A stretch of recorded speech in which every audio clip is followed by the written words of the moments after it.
Hey everyone, wasn't sure if you were aware of this, but it's OCD Awareness Month. I love an awareness joke.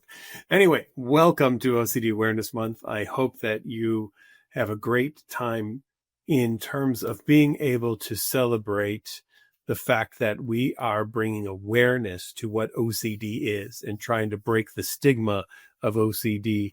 And it isn't just washing your hands and it isn't just straightening things like you might see in movies, but there's so many taboo, different types of topics that are out there, or issues with responsibility or harm that we're going to bring into the fold so that people get a true understanding of what OCD is. Now, you may know someone who has OCD. There may be a loved one who has OCD.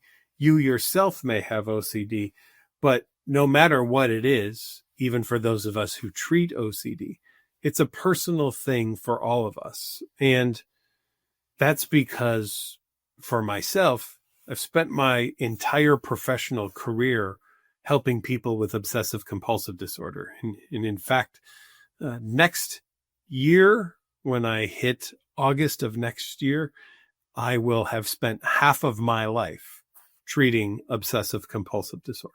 So it is something that is near and dear to my heart to make sure that people with OCD get to live the lives that they want to live and not the life that OCD wants them to live.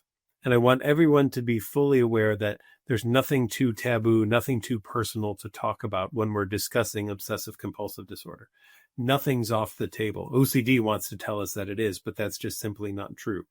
So what I thought would be fun to do today would be go through a bunch of different questions that people might have about OCD, how it works, why it is the way it is, what it does, how do we diagnose this, what's important in terms of treatment for it. And let's just break down some things about OCD so that by the end of this, hopefully, as you get into OCD Awareness Month, you'll feel more comfortable discussing it and bringing it out into the open and shedding a light on it so that it doesn't have to be something that uses shame and guilt, because OCD loves to use shame and guilt in addition to anxiety and discomfort and uncertainty. And we just help to destigmatize this experience. Our first question is it worth getting an official OCD diagnosis? And the answer is absolutely it is. And there's a few reasons for that. Number one, it always is nice to know what's going on, right? I mean, people would like to know what their diagnoses are, no matter what their conditions, be they mental or physical. Number two, it gives people the opportunity to get the best treatment, those gold standards of treatment that are available to help people with whatever condition they may have. You would want that for a physical problem. We also want that for any mental health conditions as well. Now, the other thing that's important is once you have that official diagnosis, you can use that to question any therapist you're going to be working with to make sure they truly both understand what OCD is, as well as understand how to do the treatment for OCD. And if they tell you that there's going to be just a mix of talk therapy, or there will be, things that might seem rather out there, you might want to take a step back, because the answer you would love to hear from someone is, I do evidence-based treatment. We do exposure and response prevention therapy for OCD. And that's the answer you're really searching for, because then you know that therapist knows what it is that they need to do for you to assist you with your OCD. Never hurts to ask them about how many people they've treated or what their training has been in this, to make sure that it's not just, I went to a 2-hour seminar on OCD and I know what to do, but they've gone through a very strict training protocol for not only recognizing OCD, but treating it as well. Another question that came about was, why does OCD seem to come in waves? This can create doubts about diagnoses. Absolutely. I mean, OCD is the doubting disorder. And so why wouldn't OCD doubt if you have OCD? It would be a great way for OCD to get you to stop doing treatment, is to get you to doubt having OCD. Then why would you need treatment for OCD if you don't even think you have OCD? And then OCD can run wild and win by doing all of the things it wants to do, which is compulsions, and compulsions, right? So yes, there can be times when OCD might wax. There could be OCD waning times, whatever it might be.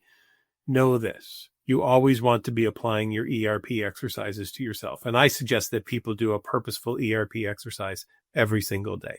And that is the thing that allows people to face their fears, live their lives, and do the things that they want to do, and not allow OCD to creep back in and start to take over again. So just remember, there may be times that you're feeling a little bit calmer than others. And you might think, well, now that I'm feeling calmer, I don't really need to do my exercises anymore. Those are the most important times to do your exercises, right? To not let your guard down, and to keep in mind that OCD could come back or surge up at any time. And if it does, you'll be ready and prepared because you've been practicing on how to deal with it. Some people will say to me, ERP is really difficult during a flare-up. And do you have any tips for that? Yes, you're right. It can be more difficult during a flare-up. And OCD would love then to have more and more flare-ups if that's the case, because that means you'll do less and less ERP. So even though it is more difficult at those flare-up times, it's still very, very important to do. Just like if you know somebody who is a drug or an alcohol abuser, it's really difficult to quit using when you're using, right? I mean, think about it.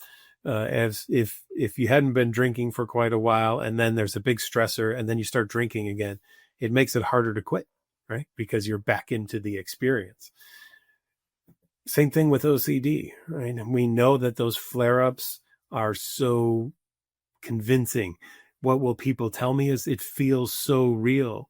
And when something feels so real, then it also feels like you really have to do something about it. But OCD feeling so real is about as real as you standing on a very flat surface for hundreds and hundreds of feet around you, putting on a virtual reality goggle, me flipping a switch and telling you to look down, and suddenly you see a cliff in front of you. You know, logically, there's no cliff in front of you, but your brain has been tricked by the virtual reality, and you will probably take a step back and gasp a little bit in that situation. And that is kind of what OCD hopes to do to you. It hopes that it can convince you to not believe your senses, to not trust your own judgment. And when there's a flare-up of OCD, it really hopes that that's the case, because those compulsions seem to be more and more promising to people when they're in the midst of these flare-ups. So we hope that what you will do in these situations is double down on doing ERP and allow yourself to recognize that, hey, I don't have to believe anything that OCD tells me. Next question that came in is, how can I stop contamination OCD? Well, let's talk about the wording of that first. I don't know how to stop OCD. What I can do is help people learn to live with OCD. My goal is not to stop OCD in the sense that you will never have an OCD thought or image or urge ever again. Sometimes people come into treatment hoping that that's the case, but that's just not realistic. So instead of working on how can I stop OCD, I really want to help people in recognizing that I can live with OCD. I can have OCD. I can have these thoughts, these images and urges, and I just don't need to give in to them. I don't need to do anything that they want me to do. I can allow them to be there and then move on from those very things because, well, frankly, OCD just is not something to be trusted or to really be listened to, right? OCD is not your friend. OCD is not helpful, even though it may send messages to you that it absolutely 100% is helpful, that it can assist you in some ways. The reality is that's just simply not the case. So what do we want people to do? We want people to allow for those thoughts and images and urges about contamination to be there. If there's something on your hands or on your body, do just the normal routine wash that anybody would ever do. You don't have to go overboard on it. And if you're feeling especially brave that day, can even delay that or reduce it a little bit to prove to yourself that, you know what, I can handle it. Sometimes people might say, well, why would you ever do that, right? Well, let's say that you go to a county fair or something like that and you use the washroom and there's no more hand sanitizer and you're like, okay, well, at least there's those pump things outside and you can press down on the pump with your foot a few times and then water comes out, but it's empty too.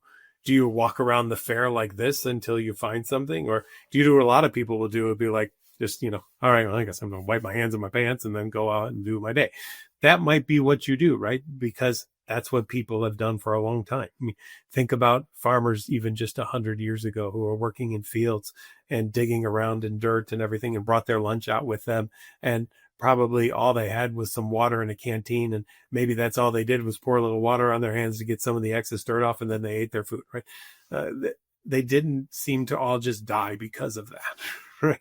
So we hold on to these beliefs that every form of contamination is bad, and any kind of dirt is dangerous to us. And that's just simply not the case whatsoever. So I will sometimes take people to do things a little bit above and beyond what they would be comfortable doing, only at their agreement to this. I never force anybody into that.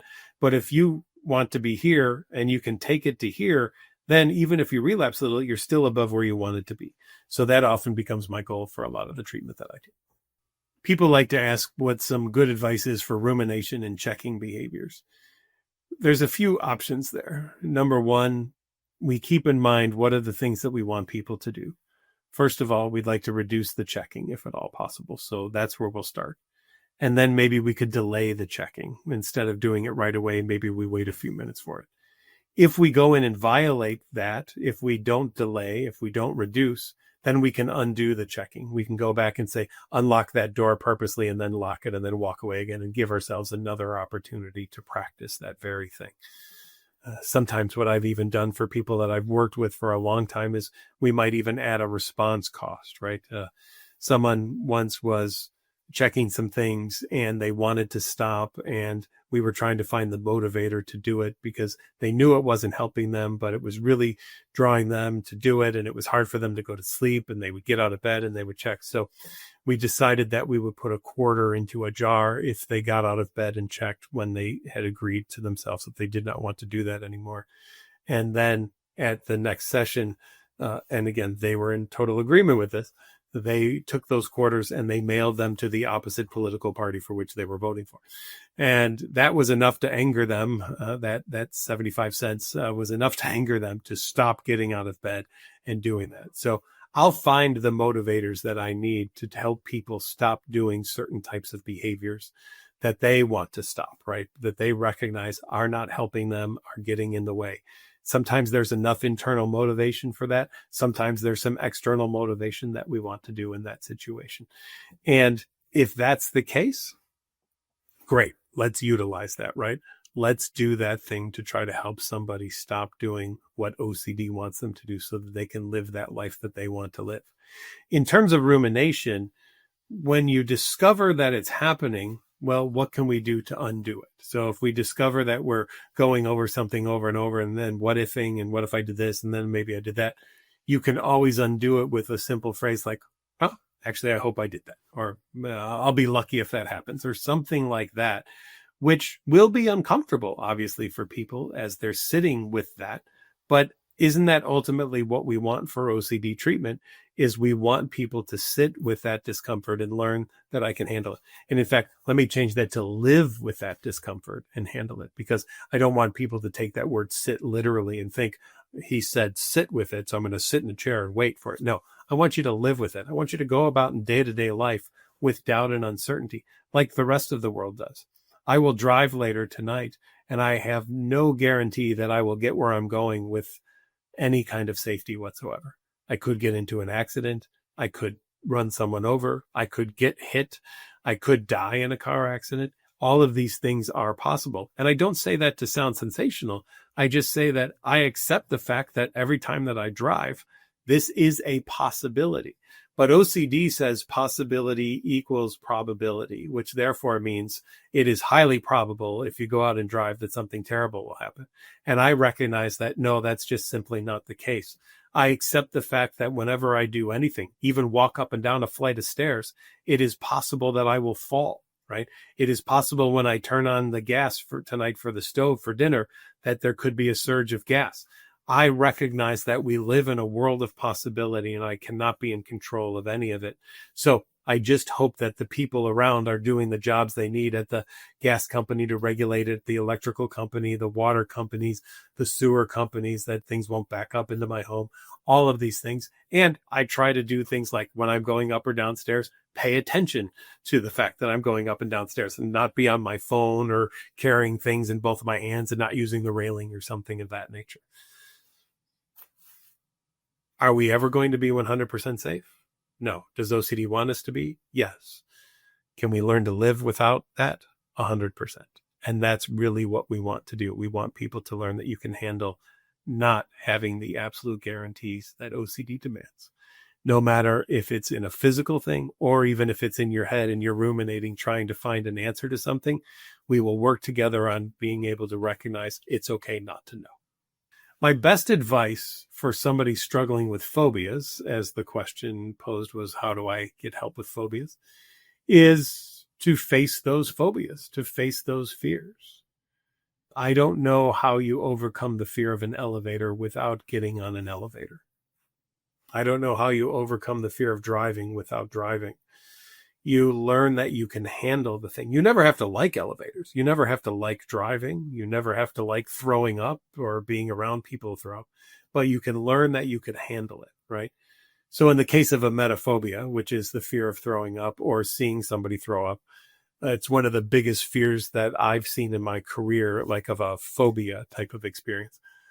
My goal is to help people learn that they can handle that, right?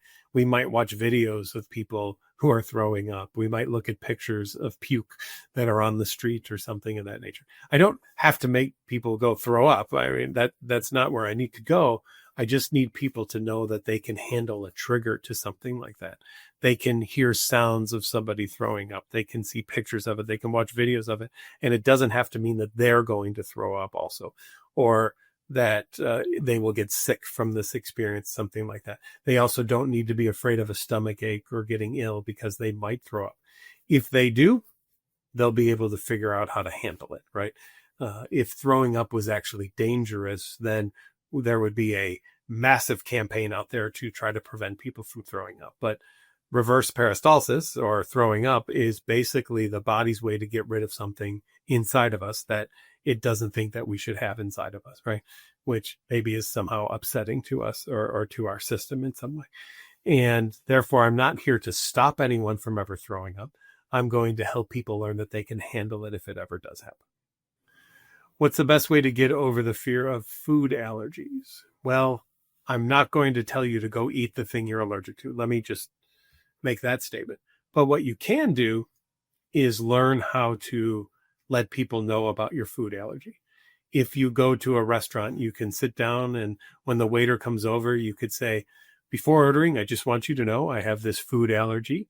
I will need to make sure that this contaminant does not touch or get into any of my food. Will you be able to accommodate that? And very often they'll go back and they'll talk to the chef, and the chef might even come out and say, tell me about your allergy. What do you got? I will make sure that we clean the grill, and then we will prepare yours separately. It will not touch anything. We will wash the utensils pre and post, all these kinds of things. And that sounds great. Thank you very much. Because guess what? The restaurant does not want to get sued, right? I mean, believe me, they do not want. So you can absolutely advocate for yourself in these situations so that you will be served things that you feel confident in, that you can eat. Now, there are also fears that people have around food becoming contaminated, like with poisons or something of that nature.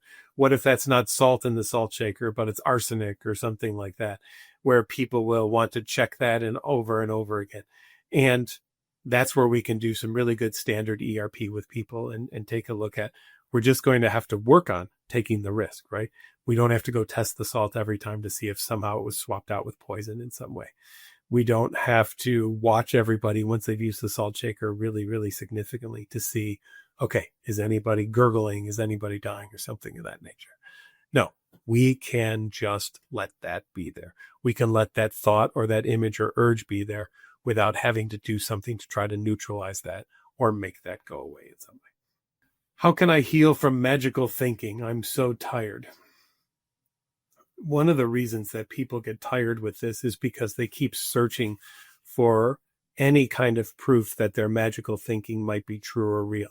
They're seeking out this almost revelation in the situation that, yes, somehow something I thought caused something to happen or influenced something in some way.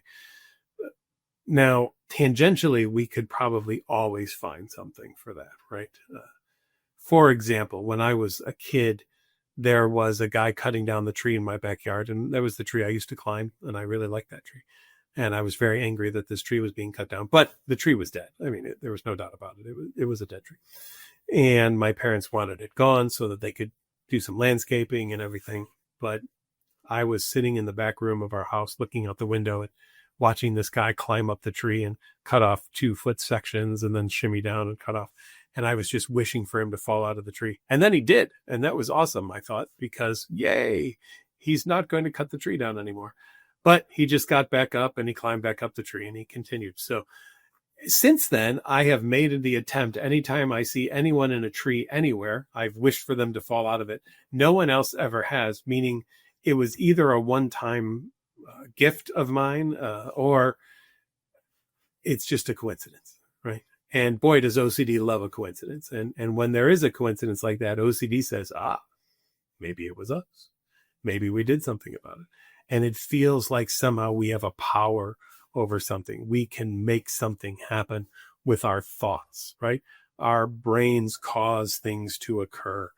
And boy, have I seen this in so many varied ways where people have even feared that major disasters were because of them, where they thought, what would happen if a hurricane hit in our neighborhood? And then 2 years later, there was a hurricane and they remembered having that thought about it and then wondered, oh my gosh, did I cause that to happen, right? Did somehow my thinking about that hurricane make it occur? Now, I'll use a proof for all of you that this doesn't actually work, because about a year ago on a webinar that I do, I said goodbye to everyone, that this will be the last webinar that will ever be done, because at the end of the show tonight, I'm going to wish to be the only person alive by tomorrow morning. And then what I'm going to do is I'm going to clear the highways of all the cars, and I'm going to find all the supercars that I can, and I'm just going to race them up and down the highways at breakneck speeds and just enjoy going really, really fast in supercars. And so I woke up the next morning, and guess what? Everyone else was still alive that I knew. Had some people died? Yes, but they probably would have died anyway without my wishing for it, because people die every day, even when I don't wish for it to happen. And therefore, what did we prove? My magical thinking did not cause anything to occur. I am not the only person left alive, because if I was, it would be pretty dumb to be making this video right now. And I did not get to drive all of the supercars that were out there. So a little disappointing that I didn't get to drive all the supercars, but I suppose not so bad that people were still around and I still had people to hang out with. Do I believe that magical thinking exists? No. Does OCD? Yes. Is OCD convincing to you that it does? Yes. Our job is to help you not listen to OCD. Question, next one. How do we handle intrusive dreams? Well, we recognize that it's a dream, really. I mean, let's face it, dreams don't have to mean anything, right? I had a very interesting dream the other day about being trapped somewhere and finally having to be very creative and figure my way out. Does that mean that somehow I'm actually trapped in my real life in something, and maybe I just need to get out of it? Or do we sometimes just have dreams, right? Is that a possibility, that dreams are just dreams? And maybe we could have all sorts of dreams that have nothing to do with OCD, but then we have an OCD related dream. We're like, oh no, now OCD is invading my brain at night while I sleep, and now I have to control my dreams and everything too. Well, good luck on that. If you can control your dreams, I'd love to know how to do it, because there's a few dreams that I would love to go back to. Like when I was a kid, I used to dream about flying. I haven't had my flying dream in years, and I would love to have my flying dream again. It was always that I was at the top of my grandparents' steps, and I would take a step and I just wouldn't hit the next step, and I would just slowly start to float and eventually float out the door, and I would just be able to float through the sky. It was an amazing, amazing dream. I'd love to have that again.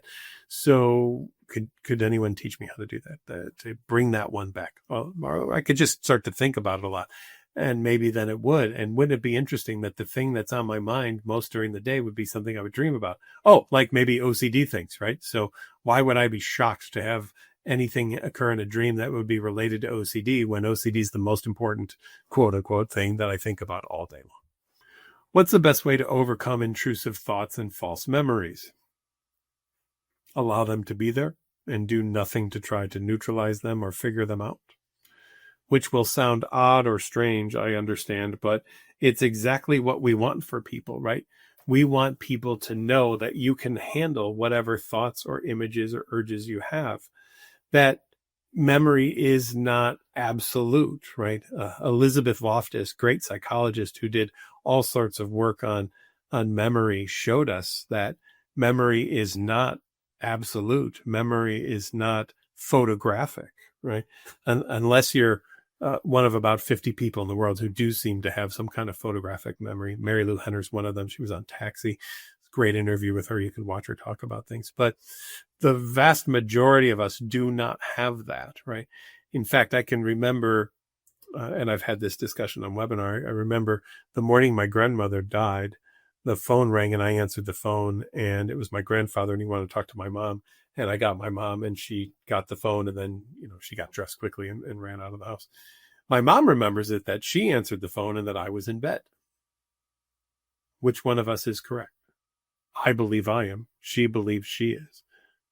How can we have two different, very different memories of the exact same experience? Sometimes emotions might, create things in us, screw things up a little bit in our head and the way we encode stuff. I don't say that to scare anybody. I say that to just, that's the way that it is, right? That's how memory works. It's not perfect. OCD says that's not acceptable. OCD says it must be perfect. I must know. And since OCD is the doubting disorder, but it demands to know, how could you ever tell OCD something enough to know if it's the doubting disorder?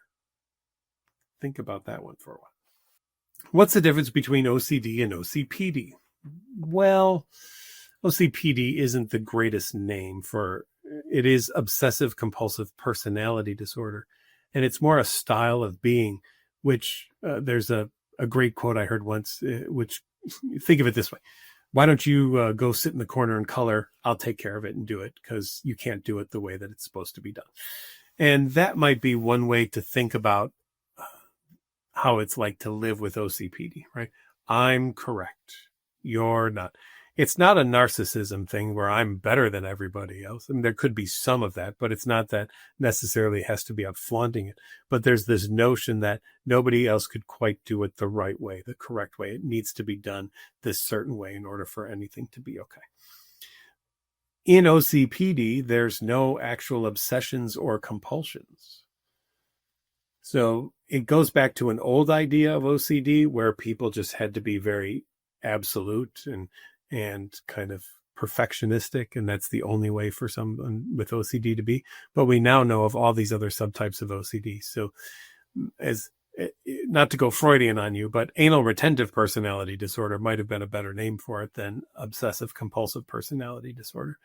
Can you have both? Absolutely, right? You can do obsession or have obsessions and do compulsions to neutralize them, and also have this personality style. That is a possibility. Treatments are different. Straight on ERP does not work great for obsessive compulsive personality disorder. You would probably use some dialectical behavior therapy along with some ERP in those types of situations, which would be much more helpful. And straight ERP, of course, is the treatment for OCD.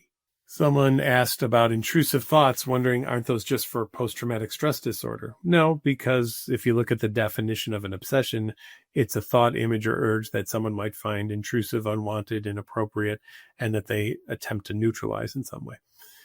Now, they are common in PTSD too. Those are usually about the trauma, something that's happened to us that we don't want to have.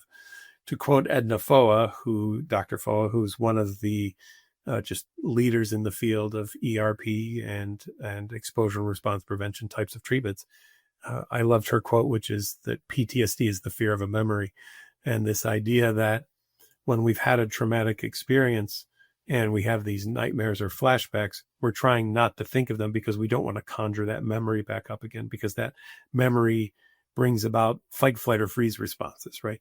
It's not like we're back in the scenario, but we can feel like we're back in the scenario. We can experience things as if we were back in the scenario. Why? Because that memory is so strong and it's so triggering to people.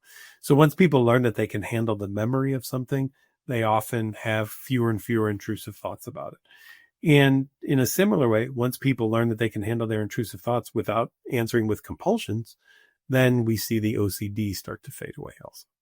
Would OCD treatment work with someone who has no insight into their OCD? It could be difficult, and this might be where we bring in our partners from the medication field. Sometimes a low-dose atypical antipsychotic can be helpful to crack that door open so that people might be more willing to give ERP a try and to see what their obsession is as an actual obsession and not a truth, not a reality in this situation. Otherwise, though, it can be quite difficult to get somebody to do ERP work to something when they do believe that that thing actually is mandatory, necessary, evil, awful, horrible, however you're replying to that obsession or looking at that obsession. And that's why sometimes these other interventions can be helpful in those situations.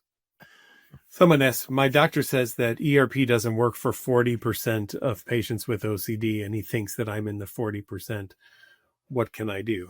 Find another doctor, first of all, because, well, I think that 40% is pretty high. First of all, we know that doing basic ERP work for people who have anxiety or OCD-based things is more like in the 85% range of effectiveness. So I think that 40% is way, way high. And even if you were in that, maybe it just means you and your provider haven't quite clicked, right? It hasn't worked out for the two of you. It doesn't mean that you're a lost cause. So you can try a different provider. Maybe bringing a medication regimen into the treatment could be helpful. Maybe other treatments like transcranial magnetic stimulation could be assisting in this situation. Maybe there's higher levels of care like intensive outpatient, partial hospitalization, residential treatment centers that could be there. There's even surgical options for OCD. There's so much stuff that's still available for people. I don't count anybody out whatsoever when working with one therapist doesn't quite give you the results that you want. There are plenty more options. There are times, this is a trick of OCD, by the way, that OCD will tell you to not pay attention to OCD therapy. Why? Because OCD wants to stick around. And it knows that if you do the things that come up in OCD therapy, well, then guess what? your OCD will be lessened. OCD doesn't want to be lessened. OCD wants to stick around. OCD, in fact, has this weird notion that it's somehow helpful to you. Like, hey, have you thought about a compulsion? I think it could be really helpful. Just imagine if I walked down the street to people who were having a rough day and said, hey, it looks like you're having a rough day. How about a compulsion I could teach you? You know, I'd probably lose my license if that was the case. So it isn't anything that we want to do, right? And in this situation, of course, OCD is going to try to get you to not listen to me as a therapist. Why? Because OCD doesn't want to go away. OCD, sticks around, right? I liken it to hello, Stephen King. Thank you for this reference here. But if you watch the last few minutes of the movie It, and I really like the remake of it where they did it, and it goes to attack the adults now, and they're getting decimated because they believe it's real.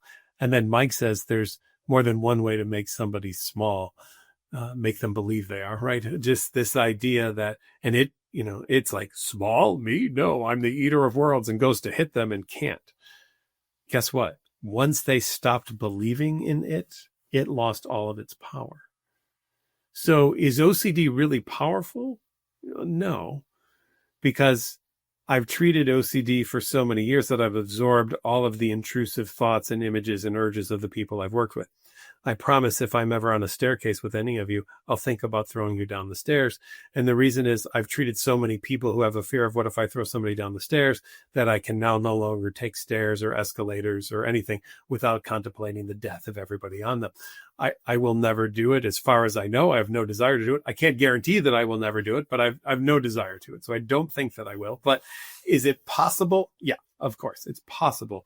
I just don't think it's very probable.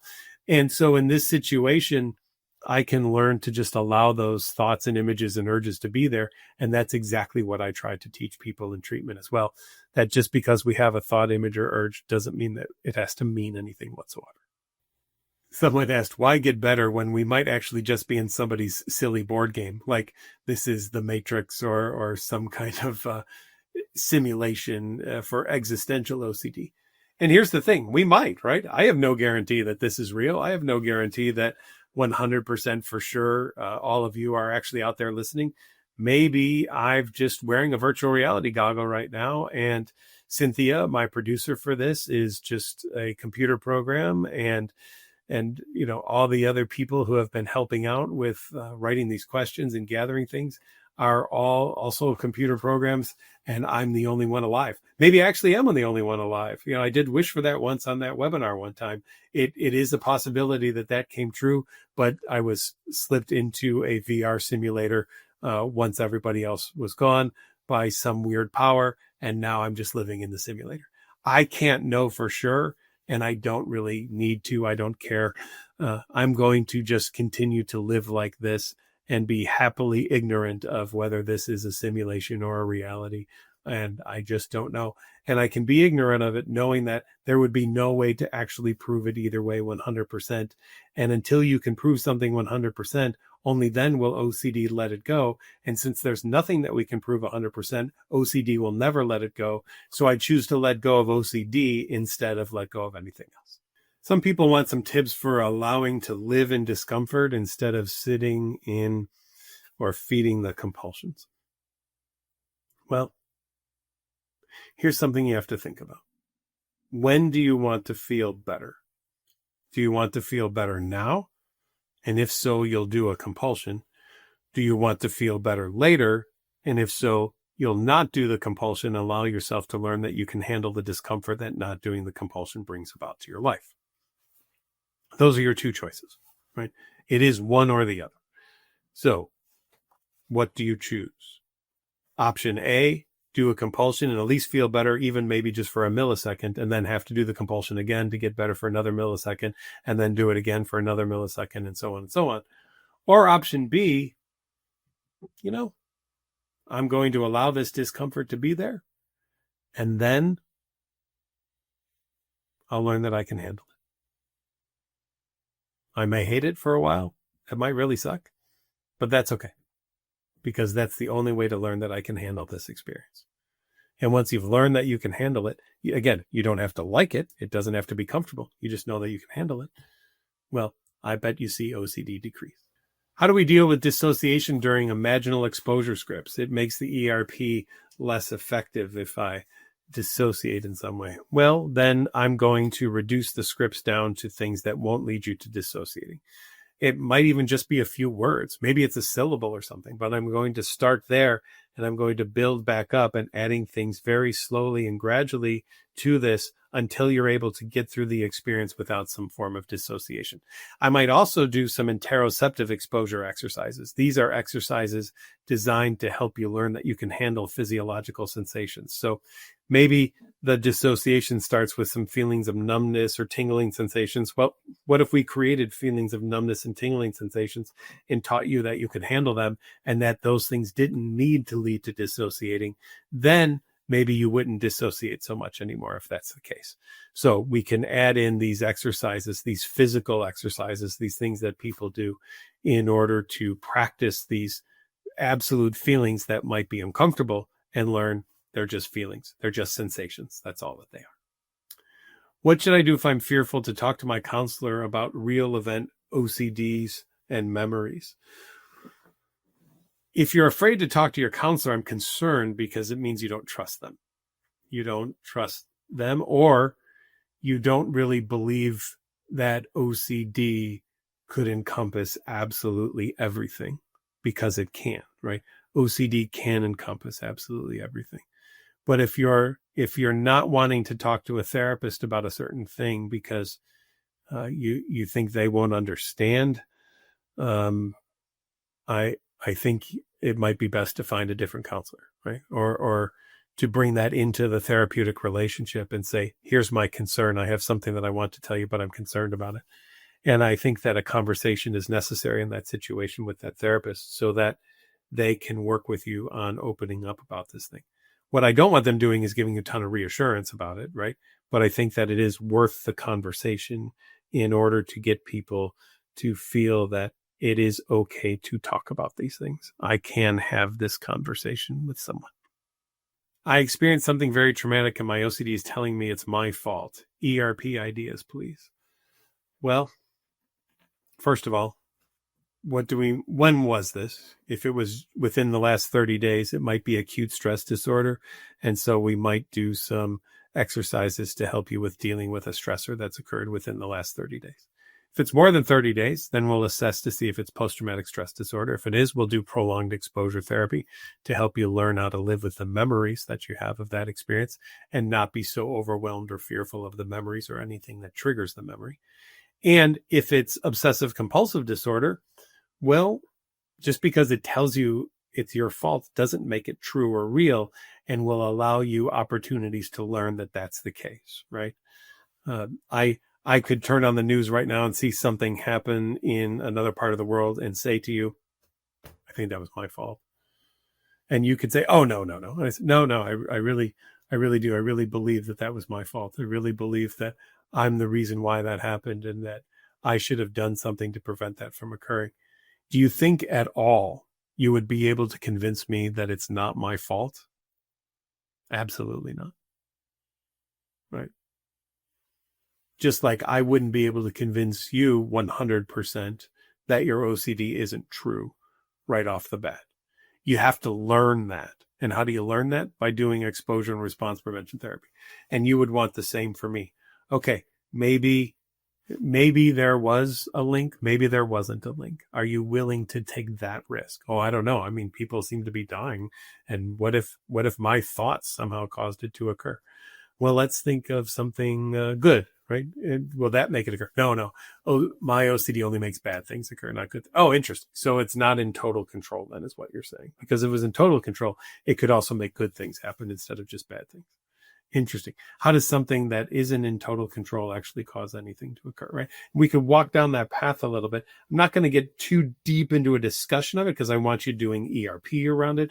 But that discussion can really help people to break down some of these things and break into, here's what I need to do to face my fears and sit in my discomfort.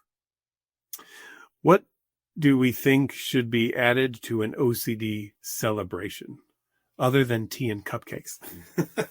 Well, I think that you do things that you've not been doing because of OCD. I think that the final great celebration of OCD is to show OCD that you're going to go and live that life that you want to live.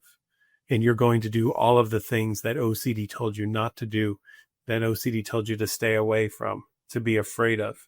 And you're going to learn that you can handle the life that OCD told you couldn't handle at all. You're going to live the life that OCD said you could never live. And you're going to do all of the things that OCD said you should be afraid of. To me, what would be a better celebration of overcoming OCD than living the life that OCD stopped you from living? I want to thank all of you for joining me today. I hope my answers to these questions were helpful to all of you. If you're looking for help for OCD or related conditions like body-focused repetitive behaviors like hair pulling and skin picking, or tics or hoarding, or trauma or mood issues, anxiety disorders, check us out at nocd.com.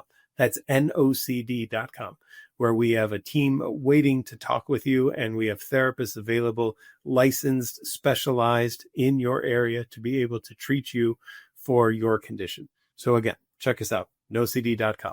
And remember, you can live the life you want to live, not the life that OCD wants you to.